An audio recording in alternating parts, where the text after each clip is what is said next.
Yes, guys, what's going on? Welcome to Stretford Paddock. I'm Adam McCauley. You know who these two are. We are back. I nearly forgot your name, clearly. It's like outside Old Trafford. Someone tells me their name and then I forget it like that and then I have to somehow get it back out of them. But I know you and I know you, Alex and Jay, in case you didn't know. We're here, 3-0 Man United. We're through to the last 8, aka the quarterfinals of the Carabao Cup. How are you feeling about that? Didn't know it was quarters. Already, mate? Already. Good, yeah. 10 changes and still winning is always good. Signs of a championship winning team, that, isn't it? That's a bit much, isn't it? It's a bit much, that. But yeah, let's go with it. Yeah, fuck it, let's go with it, yeah. Championship winning team, yeah. What did you make of that today? Obviously, we made 10 changes to it. We saw Victor Lindelof and Eric Bailly coming at centre-half. A new defence with Dean Henderson behind them. Let's start there first. What did you make of those guys at the back? Dean Henderson, another good performance. Quality save in the second half. I think it was 1-0 when he made that save. You know, keeps us, because if we lose tonight, there's going to been horrendous. But, great save. Eric Bailly, I think I said before, I think he has to start the weekend. I think he's shown a lot more than Lindelof. So I'd start him at the weekend alongside Harry Maguire. And, well, Delo was, I don't think it was anything special tonight. It's hard to kind of evaluate where the likes of Delo are at. I know we've seen Victor Lindelof and Bailly play already, Henderson play. First game.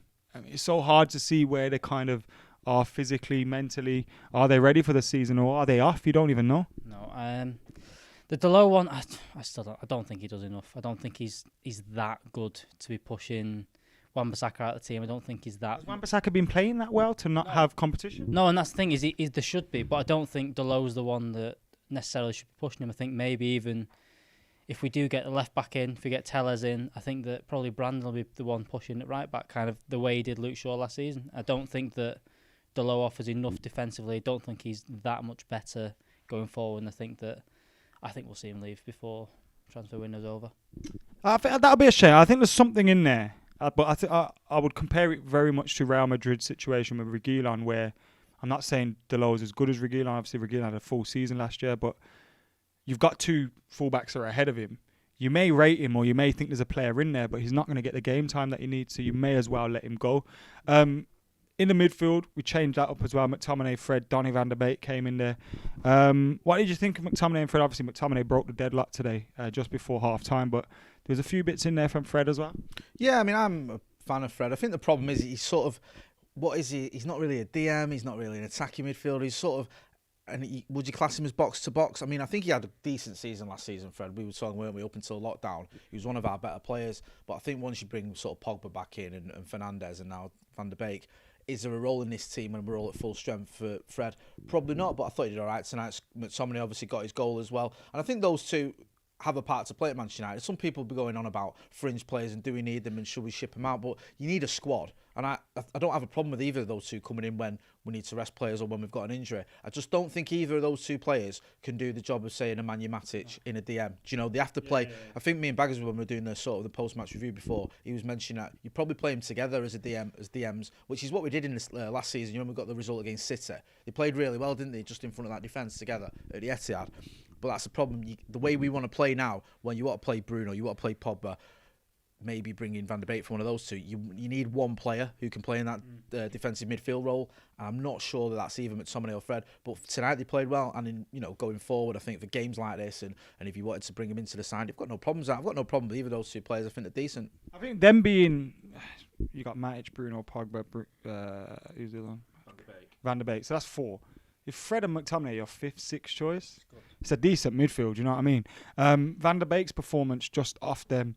I'll ask both of you, what did you make of Van der Beek today? And in general, since his start, what do you think he offers United?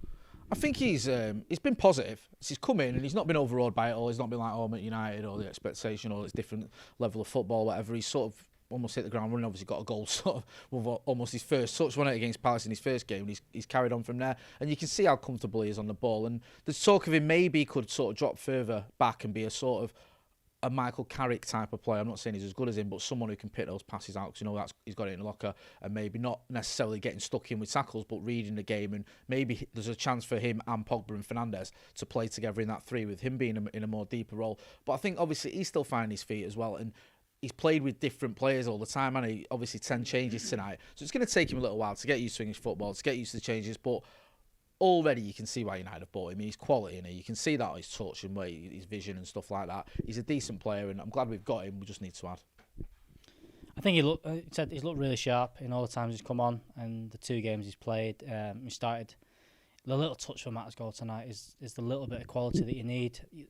Glimpses of what Fernandes was doing as well, just little things in and around the box. He got pushed out wide left almost when Pogba come on as well, and obviously he didn't play out there, but he's that kind of player that can kind of fit into any of them positions in the forward position, which is what you want. I think he did really well. I'm shocked that he's not starting more games, especially the way Pogba come in and has looked leggy for the first couple of games. I'm surprised he's not started. And I don't know, is Van der Beek the one that's going to start every single one of these kind of fringe games? Is he going to be the one that does that and then only comes on when needed in the games? I don't know. I'd like to see him play a bit more, but is he better than Bruno and Pogba? Not 100% of that, but I think he's been really, really good since. I like what Joe said as well, that we've kind of brought him in. We don't have to force him into the starting lineup yet. We can kind of ease in him a little bit slowly, which is good. You mentioned Mata, my man of the match. Is he your man of the match, I'm guessing? Yeah, I feel as if a couple of players that played well for Eric Bailly had a good game, but Mata was class today, wasn't he? You know, the ball from McTominay's goal, his own goal, the touches that he saw. I mean, you know, it's a shame with Mata because people talk about players who come into this United team like Pogba and they don't have the quality around him. If we'd have had Mata when he was younger, or we'd have had Mata in a Sir Alex Ferguson team, he wouldn't have stood out as a bad player. He'd have fitted in perfectly. But he's been in a team that's more often than not that great.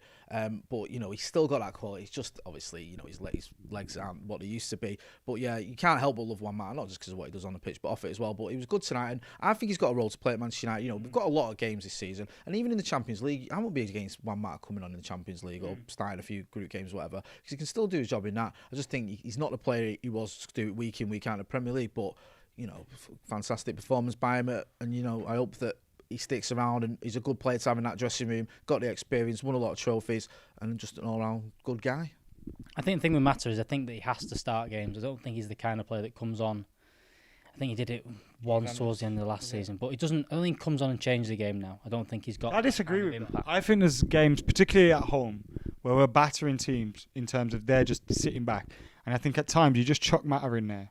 And just that killer pass or the eye for the right way to pass. I just think he struggles to get up to the pace of it a little bit, especially with. I think he struggles to get when he's got half an hour to change a game. I think he struggles a little bit to kind of get into that game. Whereas today, he had the first 20 minutes and still looked good, but got himself settled into the game, and then just that second half, he's absolutely ran the show. When they started playing a little bit better football, especially when Pogba come on and Rashford come on, he looked unbelievable at that point.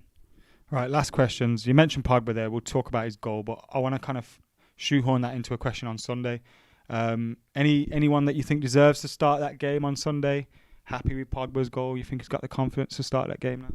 He looks back more like his old self, doesn't he? I mean, I know it's only sort of a Brighton second string. Yeah, and I felt for him a little bit because we know he had COVID. He's been brought back into the team. I think me and you were talking about on the watch along for the Palace game. Bit of a surprise. Doesn't look quite at the races yet, but tonight looks, I won't say back to his best, but he's getting there, and I'd feel pretty confident in starting him against Spurs.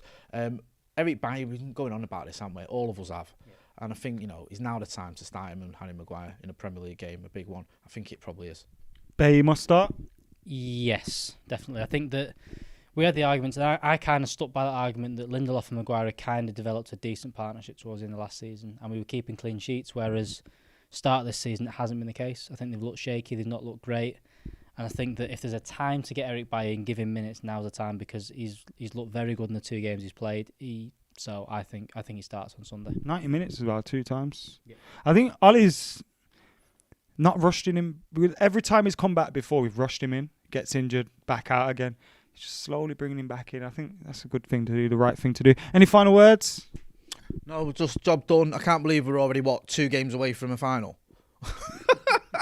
Our cup's coming home, mate. I know, no 2-legged semi-finals, so 2 games away. We're going to win it. Come on, United.